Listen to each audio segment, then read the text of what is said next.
around February 6th, and so I'll have more to report as the meetings begin and progress throughout the year. Thank you. Item number 2 is my statement regarding on-call pay for deputies. A recent article in Saratoga Springs Politics shed some light on concerns about on-call pay for city deputies, which I believe raised valid points about the nature of their duties and the financial implications for the taxpayers.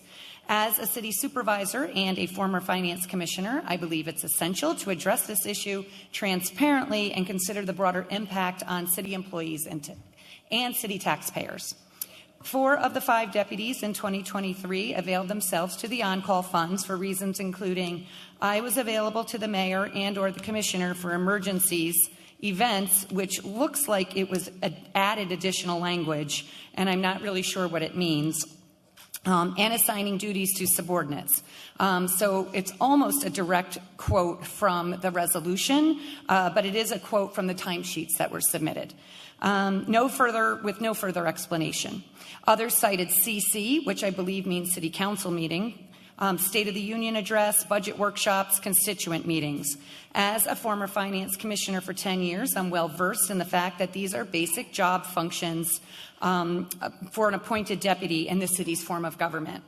I fail to see how these regular course of work duties for a deputy requires on-call pay of $125 a week. Even the city's professional IT staff does not receive this amount of on-call pay.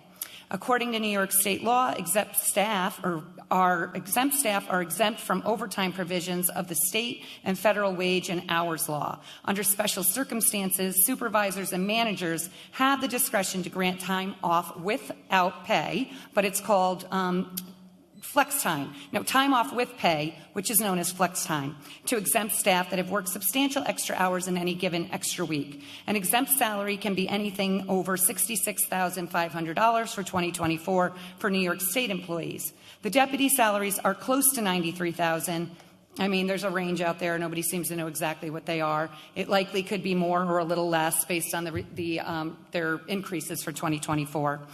Yes, a large raise was granted to them in 2023. And the city has decided to override any kind of New York State guidelines to pay personal appointees up to $6,500 per year to do their jobs. Multiply that by 5 deputies, that's $32,500, plus the city must also commit retirement on those funds to New York State Retirement Fund. So this all comes on the behalf of the taxpayer. Our civil service coordinator requested a part-time employee, which is reimbursed partially by the school district to help proctor exams on Saturdays, and was refused. She does not receive on-call pay and may only use comp time. Something is just not right here. Surely there are many employees who might consider themselves eligible for on-call pay.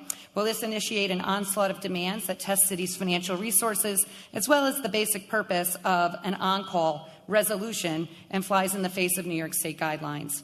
On-call pay needs to go in its entirety. We don't need a new resolution. Simply remove the misuse of taxpayer funds from being used by personal appointees going forward. There are ways of compensating deputies that may truly need to respond to emergencies, and I believe there are. And at this time, I think that would mostly pertain to DPW, the Department of Public Works, and the Department of Public Safety. They are the likely candidates. Thank you. That's my statement on on-call pay for deputies.